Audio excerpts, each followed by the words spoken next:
এটা তো জানা ছিল না।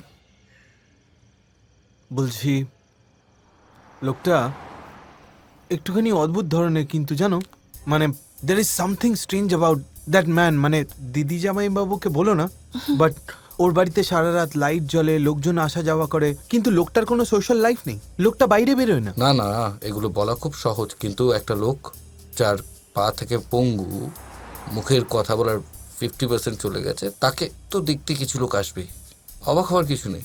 তাহলে সারা রাত বাড়িতে লাইট জ্বলবে?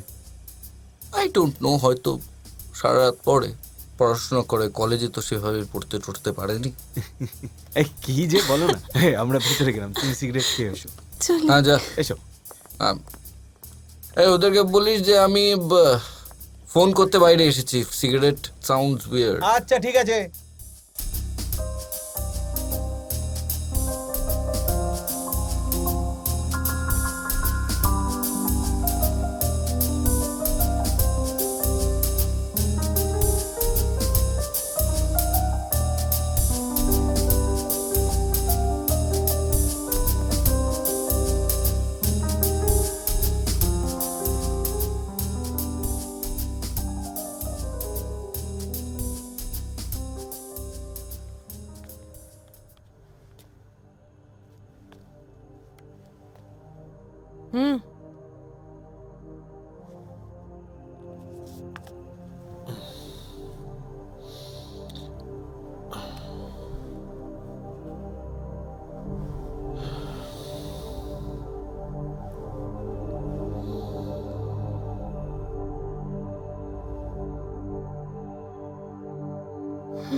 তন্ময়,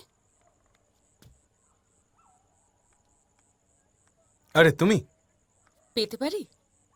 ট্রাই করবে? করো। এটা কিভাবে? এই তো এই বাটনটা, এই বাটন। আচ্ছা,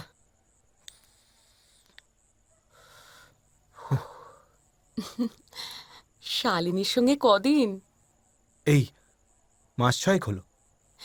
এই আমাকে আর রক্তিমাকে কালকে একটু ঘুরতে নিয়ে যাবে?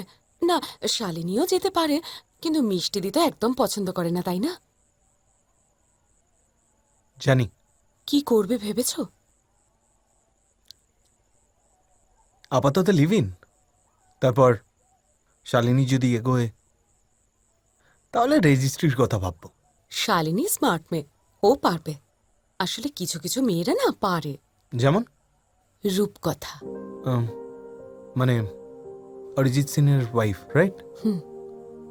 আজ এখানে যাদের দেখছো না, এরা সবাই রূপকথাকে নিয়ে ফ্যান্টাসাইজ করে, অথচ সব দোষ হয়ে গেল অনিকেতদার।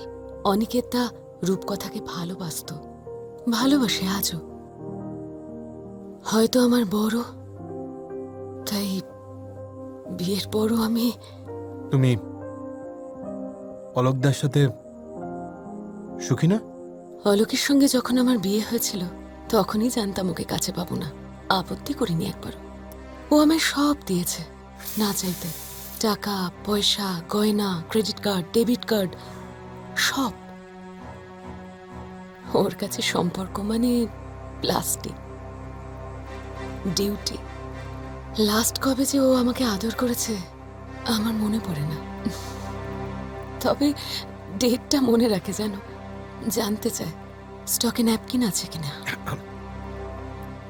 বলছি অনেক রাত হয়েছে, শুতে যাবে না? হ্যাঁ, ওর শরীরের গন্ধটাই তো একটা অভ্যেস হয়ে গেছে। ওটা ছাড়া ঘুম আসে না, জানো। চলে। Good night. Good night.